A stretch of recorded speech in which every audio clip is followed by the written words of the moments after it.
Hi, it's Susan from Worldpeacefull, and I felt to share with you some incredible words from a higher perspective again that really have inspired my life and given me real hope. It has a terminology that talks about God, but I guess from my perspective, what I would call it is intelligent design, something beyond what we understand. It's all of life that we didn't create, that created us. So whatever way you see that, whether you see it from science, spirituality, whether you believe nothing about any intelligent power, that's fine. The purpose of me sharing this with you is because it touched a chord in me, and I wish to share that with you so that in your moments when you really think the world is a terrible place, when you look at the television and you just feel this incredible despair about human beings and you think people are not very nice, I want to remind you that there is great beauty in this world. There are incredibly beautiful people in the world doing great things that you don't hear about. When I traveled the world as a world peace clown, visited 20 countries and clowned on the streets with thousands of people, what I saw was the essence of the human nature, which is loving. I became drawn to philosophies and ways of thinking that inspired love. I personally don't mind where those writings come from. I'm no adherent of any particular school of thought. I just connect with whatever I feel is delivering love, because I believe that's how humanity is going to heal. I also believe that real change happens in the heart of human beings. It's not something that we can intellectually conjure and say that this is going to fix the world. It's all going to be great now that we all do X, Y, Z, when it's obvious that we're in a world that's deeply out of harmony with the natural rhythms. The things that we have thought would bring us great abundance are not bringing what was believed. And we're at a transition point right now where people are deeply questioning the world the way it is. They're seeing things that are very frightening. They're feeling things are falling apart. And what I would really just say to that is nature in its infinite wisdom goes through the seasons. And as we see even with autumn, the leaves drop off the trees, things die, things change. And looking at a wintry environment, it looks very stark. It looks like there's no life. It's cold. It's hard to find food, hard to keep warm. Yet what comes after that is the spring, as life starts to regenerate, rebirth, recycle, as we move into the next season. So when I talk about a transition, I see it as a moving season. But this season that we're going to move into, once we get through the breakdown of that system, which is natural, is an opportunity really to create something even better. So this reading that I'm going to read for you is really to help you through dark times when you really believe it's finished. It's not. We're on the precipice of great change in truth. Now, the reason I connect with this intelligent design is because I feel it as love. And I have definitely felt it as something that's come to me and through me. As I said, as a clown, I was able to deliver great love to thousands of people and feel that love in return. So what I saw was the ebb and the flow of love amongst people. And as we've just seen, even in New Zealand, in the wake of this terrible shooting, great love has poured out for Muslim people because they're part of a community. And this community really deeply empathized with them. And in a sense, that situation has awakened a real humanity and a desire for peace amongst all people, because we're same, but different. And we as a human race have to start to understand that those in other countries who are very different from us are very similar in reality. They may have different cultures and languages and religions. When you get to really connect with them like I have, I've connected with lots of people from different cultures, and I really saw that we were the same. When you smile, when you make a friend, all these fears dissolve. They really do. And when you really feel the love from within yourself without needing to get it from anywhere else, it enables you to see the world as it truly is, because I believe our true nature is love. So I'm going to read this for you, and may it bring you the joy that it's brought me. Be a light unto the world, and hurt it not. Seek to build, not to destroy. By your shining example, seek only godliness, speak only truthfulness, act only in love. Live the law of love now and forevermore. Give everything, require nothing. Avoid the mundane. Do not accept the unacceptable. Teach all who seek to learn of me. Make every moment of your life an outpouring of love. Use every moment to think the highest thought. Say the highest word. Do the highest deed. In this, glorify yourself, and thus, too, glorify me. Bring peace to the earth by bringing peace to all those lives who you touch. Be peace.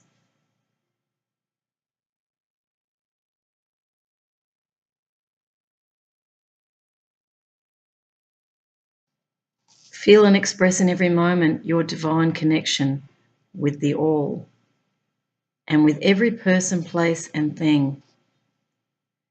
Embrace every circumstance. Own every fault. Share every joy. Contemplate every mystery. Walk in every man or woman's shoes. Forgive every offence, including your own. Heal every heart. Honour every person's truth. Adore every person's God. Protect every person's rights. Preserve every person's dignity. Promote every person's interests. Provide every person's needs. Presume every person's holiness. Present every person's greatest gifts. Produce every person's blessing. And pronounce every person's future secure in the assured love of this higher power, or this higher life force, or what some may call God. Be a living, breathing example of the highest truth that resides within you. Speak humbly of yourself, lest someone mistake your highest truth for a boast. Speak softly, lest someone think you are merely calling for attention. Speak gently, that all might know of love. Speak openly, lest anyone think you have something to hide. Speak candidly, so that you cannot be mistaken. Speak often, so that your word may truly go forth. Speak respectfully, that no one be dishonoured. Speak lovingly, that every syllable may heal. Speak of me with every utterance. Make of your life a gift. Remember always you are the gift. Be a gift to everyone who enters your life, and to everyone whose life you enter. Be careful not to enter another's life if you cannot be a gift. You can always be a gift because you always are the gift, yet sometimes you don't let yourself know that. So one way or another, you're a gift. When someone enters your life unexpectedly, look for the gift that person has come to receive from you. And then this author who wrote this says, what an extraordinary way of putting it. And then that higher perspective responds by saying, why else do you think a person has come to you? I tell you this, every person who has ever come to you has come to receive a gift from you. In so doing, he gives a gift to you, the gift of your experiencing and fulfilling who you are. When you see this simple truth, when you understand it, you see you are the greatest gift. It's a simple truth when you understand it. And then you see the greatest gift of all, the greatest truth of all. I've sent you nothing but angels. That's a very, very powerful statement. I've sent you nothing but angels. So that means every single person that's entered your life is an angel one way or another. They're a gift to you if you're prepared to have a look to see the gift. And that gift could come through conflict. And then you realize something about yourself as a result of the conflict. That person might challenge you to a real extent that you've been forced to reconsider something that you were saying was out of bounds. They may well have evoked great frustration, anger, and pain within you. That means there's something there for you to heal. That's the gift. What I do is when I come across teachers like this, I'm always feeling a sense of gratitude nowadays as I'm looking at the gift that they're giving me. I'm getting less and less negative towards my circumstances. Not that I was negative really that much, but I could have become far more negative because I was homeless and without income. But instead, I chose to look at the experience in a way that enabled me to step out of my comfort zone, to live a different form of life, to trust that my life would unfold, to also let go of ego too, and status. And, you become very humbled when you are no longer sort of holding up an image through a profession or through income or through partnerships or through ownership. When you relinquish all these things, you are just with you. And there's nothing to uphold when you are just with yourself. When you're alone with yourself, you have to be yourself because there's no point in upholding something that's false. One of my goals was to feel that oneness and to feel unconditional love for everyone. So I'm working very hard at that because I'm undoing a lifetime of training where I've been taught to judge. This is better than that. These persons are of more value because of their circumstances. I felt the greatest teacher in my life was not education through a university or a school, but was actually when I was a clown on the streets and travelling the world. I met some of my greatest teachers clowning in orphanages in Russia, where I stepped into the world of other people and I saw their great love and welcoming me. We thought we were there to give them love, which we did, but equally we received what we gave. And that's how I came to see that life was not just a taking, it was a giving, and that it naturally gave back. So I started to realise that the whole paradigm of taking self-interest was self-defeating. And it was out of step with what was natural in us. I've really seen the natural gift in when you bring a joy into a person's life, like when I clowned even in cafes and, get people laughing. Always they gave me something for free. Always. I never asked for it, but it was given because they wanted to show love to me. So they said, oh, have this, have that. Come back. Because we did it for free. And they saw that it was genuine. Even when I have little conversations with people throughout my day, people I don't know, I just have chats with people.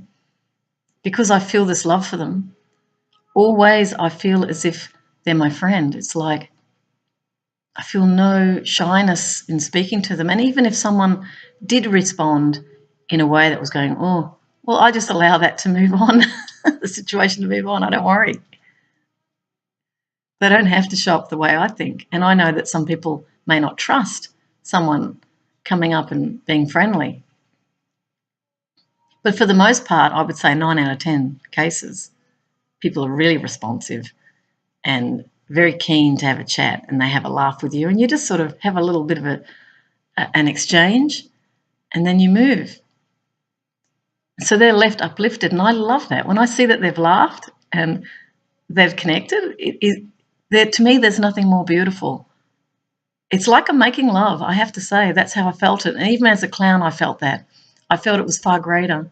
It was the greatest form of loving the world. And I always remember coming home and thinking, I feel fulfilled completely. There's nothing I want. And I believe that's what is being said here about need nothing. When you're filled with genuine love and joy, you really need nothing. Because love is fulfillment. Often what we're doing is going out into careers, trying to impress those around us, trying to be successful so that people will love us. But what if we just love ourselves first? Look for the good in us, look at the gift within us, and then go out into the world and expect nothing. Do the best you can in whatever you're doing, but do it for yourself first, that you get enjoyment from reaching these levels of excellence. Don't do it for your employer. Don't do it for your colleagues.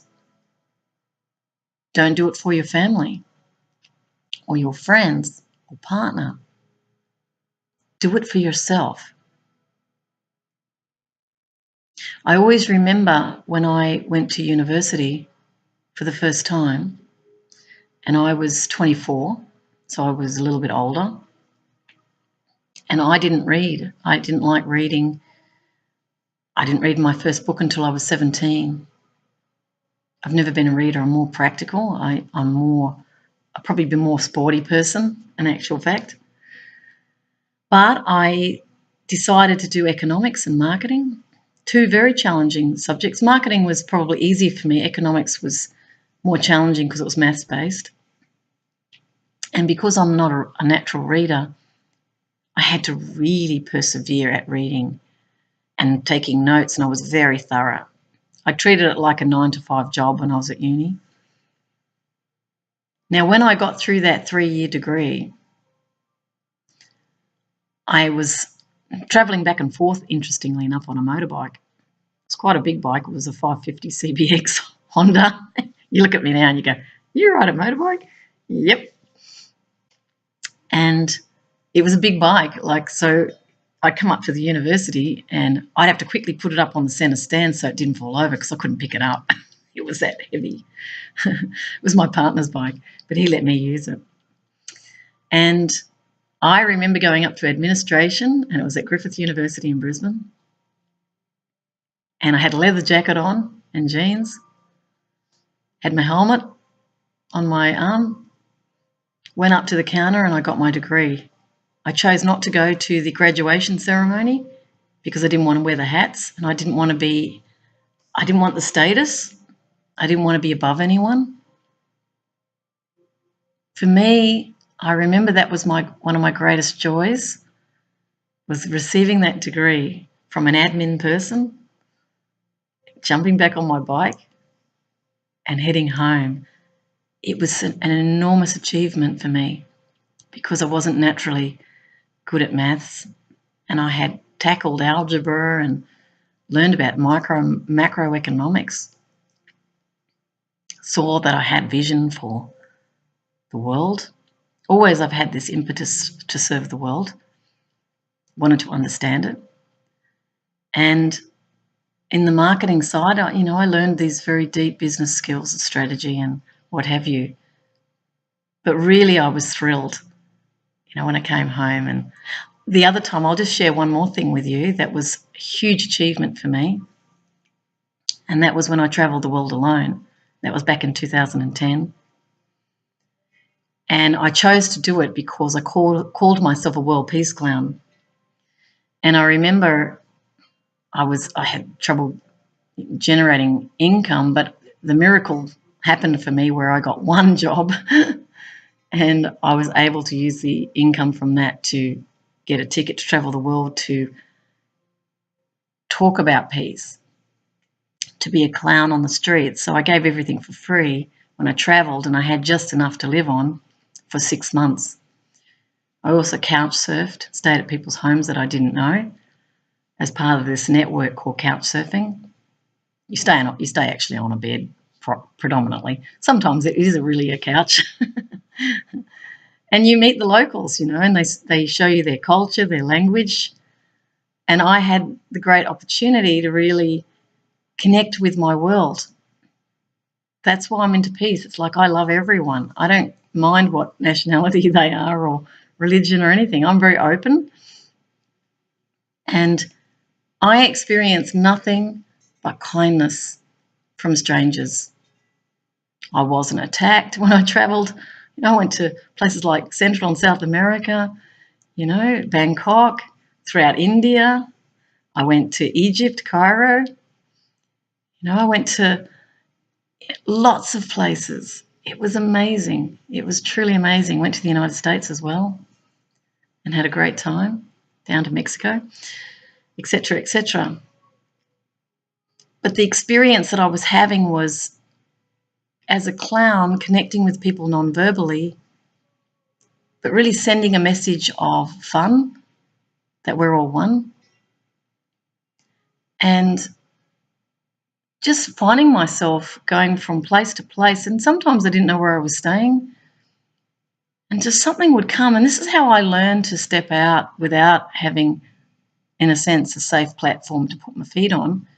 In other words, it's not like I was, having a tour booked around the world and it was all taken care of. I was literally making it up as I went. I had the one world ticket going around the world one way, had the cities booked, and I was able to get couch surfs. I only really joined the couch surfing network probably a week or so prior to leaving.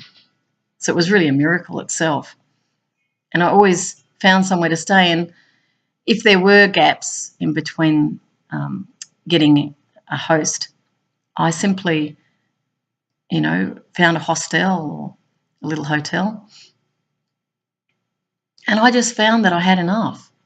And I really believe it was a great metaphor for life, that when you go out openly with an open heart and you're not looking at people with suspicion and fear, but you're cautious, obviously. You're aware as you're, moving, but you're not overly frightened. It is the most freeing experience to travel without fear. I had no fear of plane crashes, nothing. And I ended up back going via New Zealand to Australia. And I can remember landing at Tullamarine in Melbourne. No one was there to meet me. And there was this enormous joy of satisfaction that I felt. And I remember a friend, she let me stay in her flat. She was away.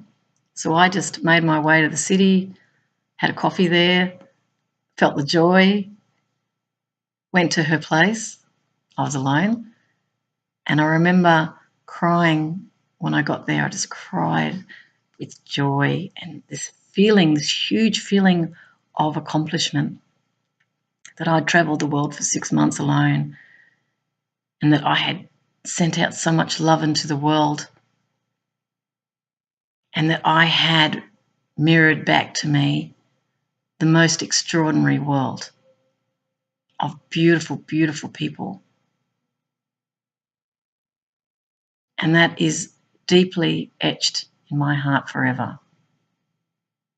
It's not rose-coloured in the sense that there are people who do negative things, but I was to experience a world that was nothing but loving and kind.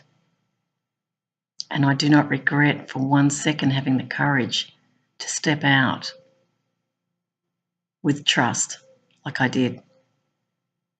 That for me was, I believe, the highlight of my entire life, was that moment crying in that flat here in Melbourne. And I am going from strength to strength, even in a situation of homelessness without income. This is another journey, no less great than travelling around the world. Because on this journey, I'm still stepping out uncertain of what's coming. I don't know where I'm going to live after short periods of time. I have no idea. So what I do is I recline back into this trust that I have in life, in that higher intelligence, in that, that intelligent design that I experience as love. And when I look around at all the garden, the gardens that is life itself, all the varieties, this is perfection. If you really look closely at nature, it is unbelievably brilliant. The genetic code inside a seed, the human being created from an egg and a sperm, the masculine and the feminine coming together to create such abundance. And yet we get caught up in our minds of limitation, of scarcity, of fear of others, when there's nothing to fear but fear itself. A very wise acronym for fear is false evidence appearing real.